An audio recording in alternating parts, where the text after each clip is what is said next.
Fala meu povo, bem-vindos à Psicolândia Histórica, Gustavo Guassu. Hoje a gente vai falar sobre muralhas e cidades. Já se inscreve no canal, deixa o like e ativa o sininho das notificações. Cara, tem um historiador brasileiro, Nicolau Shevchenko, já falecido. Ele escreve lá nos anos 80 um texto chamado As Muralhas Invisíveis da Babilônia. É um texto que ele vai trabalhar sobre o Rio de Janeiro, sobre como o Rio conseguiu criar muralhas invisíveis. Hoje a gente quer falar das muralhas visíveis, muros mesmo. E a gente vai falar das primeiras cidades. É de uma maneira geral, tá? É como basicamente as muralhas elas têm o mesmo significado. Só que caso haja uma exceção, né, não se perturbe com isso. Tranquilo. Bom, a primeira coisa, né? A muralha, ela é um sentido de proteção. A muralha serve para proteger. E só existe cidade se houver a muralha. Então a muralha é feita primeiro. Então a muralha é símbolo de proteção a alguma coisa que tem importância. Então você tem, por exemplo, Jerusalém, a própria Babilônia, a muralha da China, que daí não seria para proteger uma cidade, mas um império. Você tem a cidade de Atenas, Roma antiga. Então você tem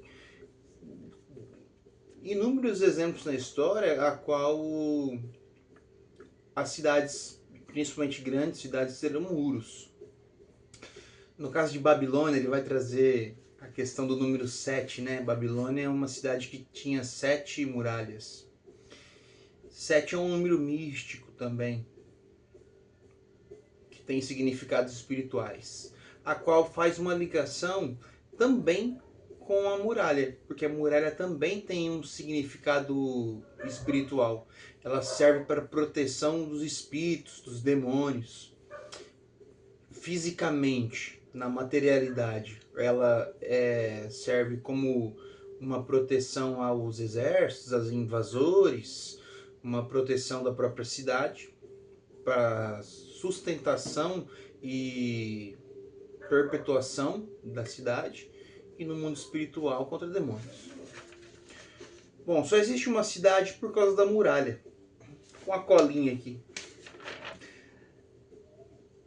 Ora, então todas as cidades que elas são muradas, elas acabam se tornando cidades defensivas.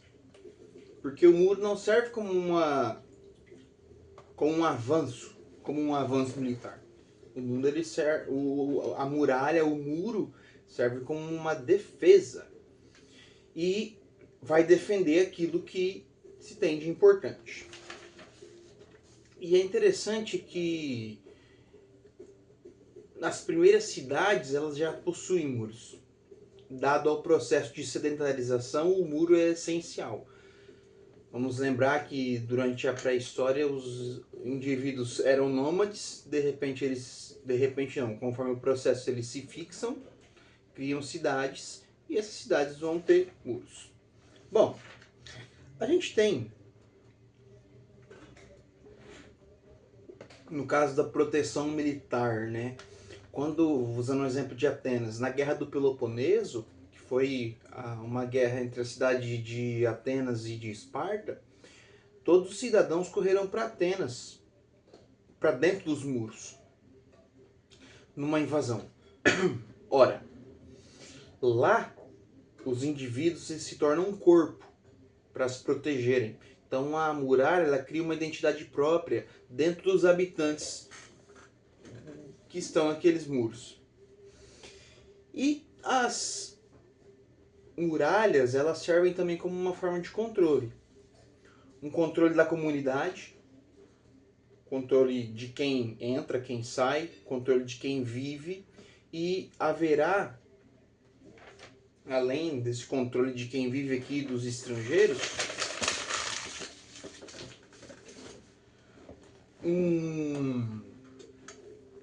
um desenvolvimento, a criação de um outro fenômeno, que que seria a torre. Então a muralha, ela serve para proteger espiritualmente e materialmente, e a torre, ela serve para o controle daquela sociedade. Massa, né? Eu tenho um livro aqui, que é esse,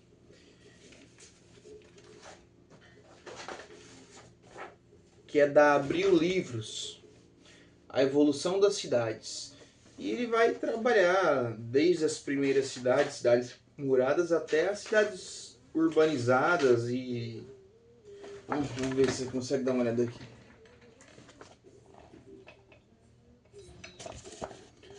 Então é interessante o muro, né? E esse muro ele precisa ter entradas em partes essenciais, locais estratégicos, como no caso dessa cidade aqui, que é uma cidade planejada, a cidade de Ur. As primeiras cidades, gente, elas são da Mesopotâmia. Onde que é isso, né? Mesopotâmia é uma região conhecida como região entre rios oeste.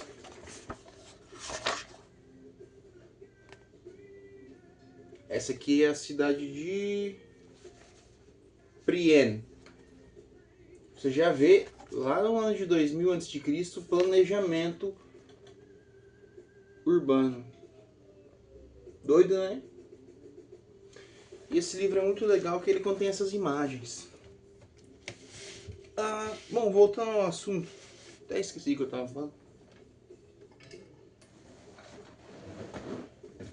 E esse livro da Evolução das Cidades é interessante para quem gosta do assunto, né?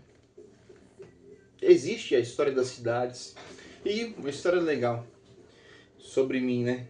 Esse livro eu comprei lá no Rio de Janeiro. Eu fui fazer uma viagem. E eu andando no Rio de Janeiro, gente, é bem comum no centro, na verdade em vários locais, tá? Você ter pessoas que fazem pequenas vendas, então coloca um pano ali, tem vendendo de tudo. Tem coisa até estragada que os caras vendem lá. E eu vi esse Evolução das Cidades, o livro, e fazia parte de uma coleção de 15. E tinha os 15 lá, cara, e eu fui comprar um, que é esse, 10 conto. O cara falou 10, amigo. E ele falou assim, se você quiser levar a coleção é 50 pila. Eu falei, gente, se eu tô pagando 10 e tem 15 livros por 50, eu vou sair ganhando. Comprei os 15 livros. 50. Se eu fosse pagar 10 conto, era 150. Aí eu cheguei no hotel e falei, putz, como que eu vou despachar isso agora? Ia sair mais caro o molho do que o peixe. E aí acabou que eu tive que deixar os livros lá, porque eu tava de avião, não tinha como levar no avião, ia ser sobrecarga. E eu tenho só esse livro para contar a história. Então, a muralha nas cidades antigas, ela tem esse ponto, né, da proteção. E a proteção espiritual é um negócio mais louco ainda, né? A muralha não serve só para proteger aqui um além do que a gente pode ver. Bom, tá rolando um som aqui, Grand Funk Railroad. Muito massa essa banda, cara, dá uma olhada aí. Lá dos anos 50, dos anos 60, 70. Tererazinho de cereja, não é ruim não. Beleza, então, gente, então nesse vídeo queria mais trocar uma ideia mesmo sobre isso. Quero voltar em um outro momento, voltar a trabalhar sobre cidades, é um assunto que eu gosto bastante. Então, é nóis. Deixa um like aí, tamo junto.